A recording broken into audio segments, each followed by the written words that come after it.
Hi everyone, this is Shelly with Shelly's Images, and today I wanted to show you a little tutorial on the coloring of our rooster image as you see him here on this card.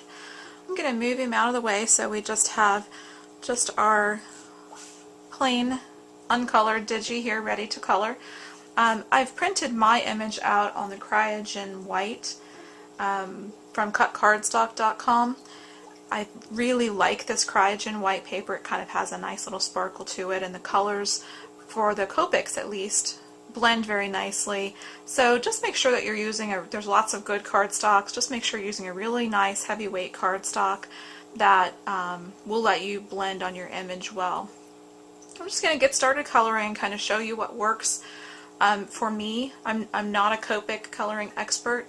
I just do what I think works for me and gives me the end result that I like.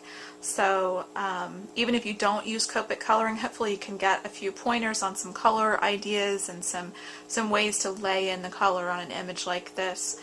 I'm going to start out with the E57 color, and this is going to be the darkest brown that I use. So I'm going to start laying in the brown while I think about where the light source is coming from. And I know you've heard lots of people talk about light source in other videos and tutorials, but it really does help you to think about where the light's coming from and where your darkest areas of your image are going to be. For me, almost always the image will come from the light source will come from the top left, so everything toward the right of my images will generally be darker. And I find that that's true even as I'm drawing images. Lots of times I'll have kind of accent marks or detail marks that show the right side of the image as being a little bit darker. So I've laid in the E57, and I'm going to go next to the YR24. This is kind of a nice warm yellow color, and I like it for just that, for adding the warmth to wood like this.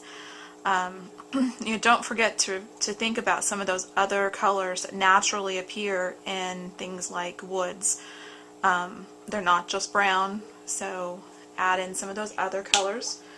Here's another highlight color I'm going to add in. It's the E19, and again adding just some warmth and kind of the dimension that a red can kind of add in here for us. I'm going to go ahead and blend at that point. As things are here, I'm going to use the E33 and just start to kind of bring this together. I also sometimes like to use the YR20 for the blending here. Either of those work real well for what we're doing here on the log. So I'm just kind of getting some ink down, getting the paper a little bit wetter, and that's going to allow the colors to begin to blend out a little bit and look more natural for us on the image. I'm going to go ahead and grab that YR20 that I was talking about and blend just a little bit more.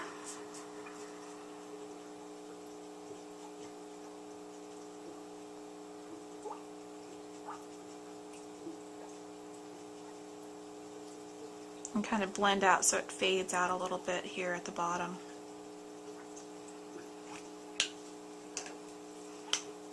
My E19 has gotten just a little bit lost in the blending, so I'm going to add some of it in now. And the reason I come back and add it in is my paper is wet now, and so everything is going to act a little bit differently as I'm adding these colors in on the wet paper. And so it's all kind of just a process of layering and getting things to look exactly the way that you like them for your projects. This is the YR24 that I have now. And I'm going to go back in one more time with the YR20 and blend out just a little bit on those areas where I've re-added ink. And then I'm going to leave it just like that. I think the important thing to remember is the thing that I've heard from so many art teachers along the way. Everything's going to look a little bit different as you get the rest of the image done. So don't get too picky about each individual component until you get to the very end. And then you can go back in and add some more detail if you find that something doesn't look exactly the way that you'd like it to. I'm going to start with the E57 up here on the rooster. I'm going to use lots of the same colors that I've used down on the log up here on the rooster itself.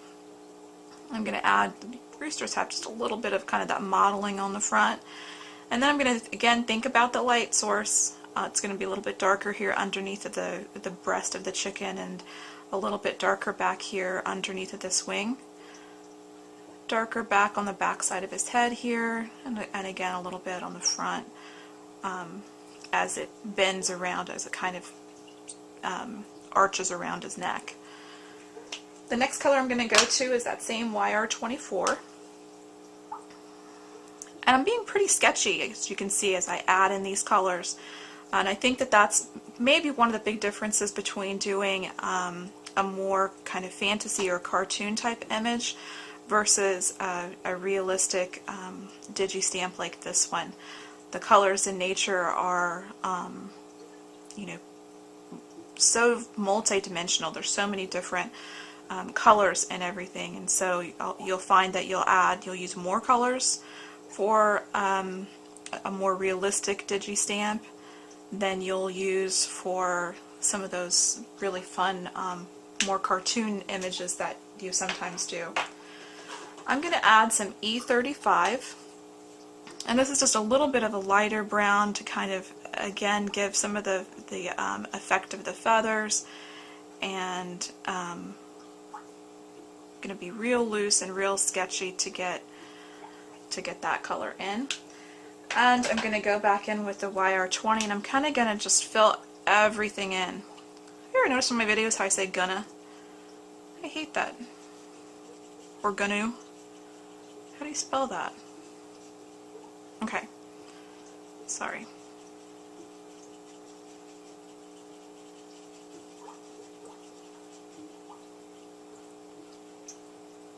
So I'll blend this out a little bit, kind of get it lighter down here toward his legs.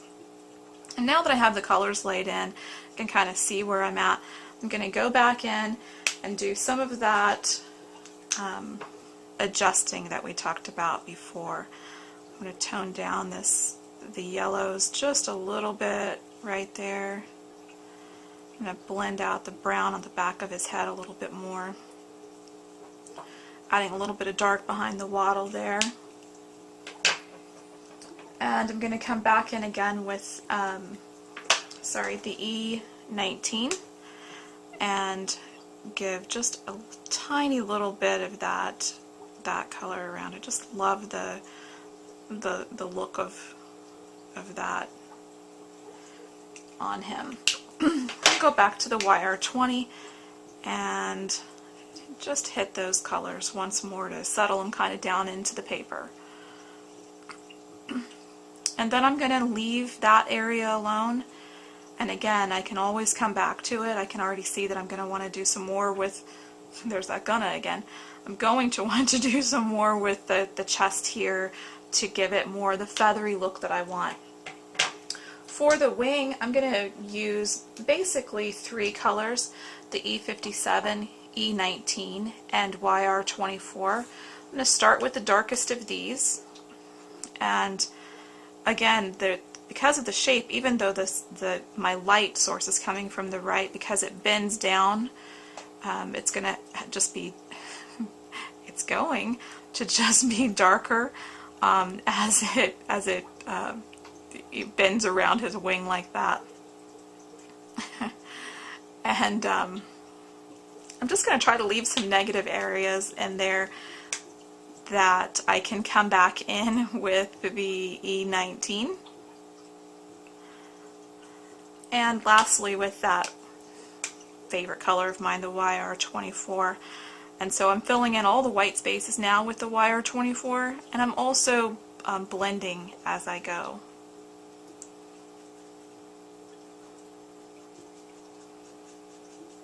And again, I can come back and make some changes in a little while. I can see already that I'm going to want to have that a little bit darker in those places. So I can hit it once more and then come back with the YR24 just to settle things down in the paper again and bring it all together. The next thing I want to color is the Waddle and Comb area. And for that I'm basically just going to use 3 colors because it's a very small area. So I'm going to start off with the R29, and I'm going to make it darker as it gets down toward his head here, and darker toward the back away from the light source. I'm also going to make it dark kind of on the back of these peaks because that Waddle, the comb area kind of bends and folds. I'm going to do the Waddle area and make this back one a little bit darker. And whatever this little red piece is that's always back behind, I'm going to add some red in that. The next color is R14, probably the main color that the comb is going to be, and add it down into the Waddle too. Be really careful with the reds, not to get your paper too wet at this point, especially where the red goes to what will end up being the white part, where you're not going to be coloring at all, because reds have a way of wanting to travel into those spaces. And even though Copics are great for using the colorless blender to kind of come back in and pick up color, the reds are really hard to do that with. So if that seems like a voice of experience, it is. It's happened, and it usually happens when you've got everything else just perfect on your image and then you mess up that one last little bit. So just be careful how wet you get that area. Now we're ready to move on to the tail area, and I'm going to kind of change things up when I do the tail, and again, this might seem a little bit unorthodox, but I'm going to use the series of W's, and I'm missing one, and I'm also going to use the purple BB11 and BB17. The black will come in, but not a whole lot. I don't use a whole lot of the 100. And I have to say that when I started Copic Coloring, the coloring with the blacks was the thing that freaked me out the most. I just couldn't understand exactly how to blend with the blacks. I'm going to start out with a BB11, and this is going to be different, kind of a departure from what I've been doing before.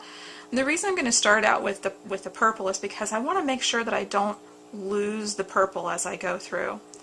Again, when you're looking at things in nature, try to see some of those colors that you don't really think about being in items. And so, like on the birds' feathers or tails, a lot of times you'll see that kind of blue or purple sheen to them when the sun is shining on them. And so that's what I really wanted to try to capture with the coloring here. And I want to make sure that I don't lose that purple as I go on to my W's, so that's why I chose to put it in first. I'm going to go in now with the W3, and I'm going to kind of fill in all of those areas that don't have any color on them yet. I want to make sure not to go over the purples that I've done, or at least not to go over them much, because I want to, again, preserve those and not kind of drown them out with the W's. And from there I'm going to go on up in the series, and you know, I think that this is one of the places where investing in the whole series of W's is probably a great thing to do. A lot of times with the markers, there are some colors that are so close to being the same color that you can kind of have one or the other. But in the series of W's, where you're kind of using them for the blacks, I think it's really makes a difference in your finished project if you have used each of those individual colors. So this is now the W7. Like I said, I'm just going to keep getting gradually darker, thinking about where the darkest parts would be. And again, thinking about not drowning out all of those purples that I've put in. It's fine to, of course, get rid of some of them, but the majority of those I want to stay. And I'm going to make it a little bit darker underneath of these wing feathers here. And the last color I'm going to go to is the W9.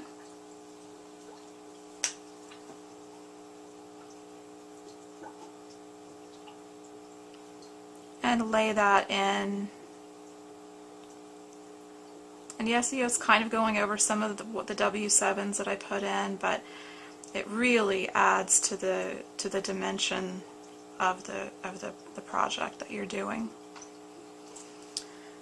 Now I'm going to go back in with the BV11. I'm going to use the BV11 as my blender here. And again, it seems maybe a little bit strange, but I want to make sure to keep some of those purples. And if I blended with the W3, then I would run the risk of all of my purples going away. So I'm going to choose to use this BV11 for the blending.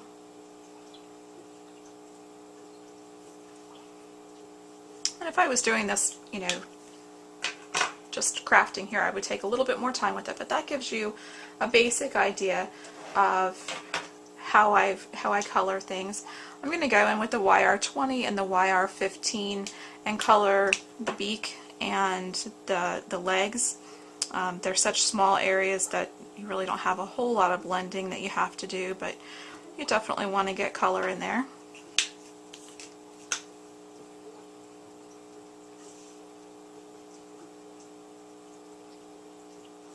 I'm going to hit his eye here a little bit. And then generally the last thing I do with my images is go back around them with the W3, sorry, upside down, and I just outline them. I don't always do this on all of my images, but I find that it kind of helps the image kind of stand up off of the paper and just really kind of gives it a finished look.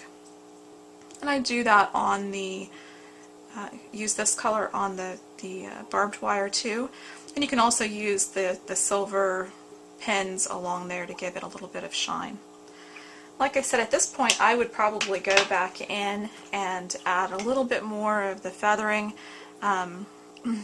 along here to kind of give it more of that feathered look that I like.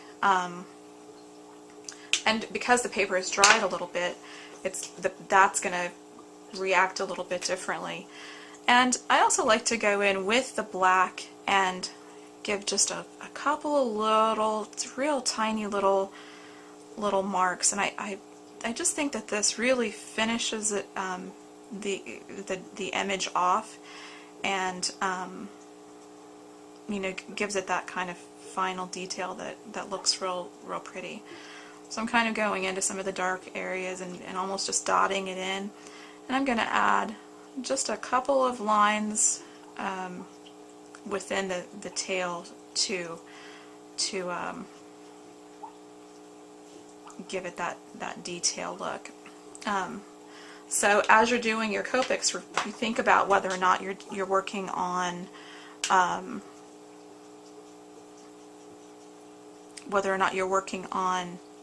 dry paper or wet paper, because everything will react a little bit differently as you work on it in that way.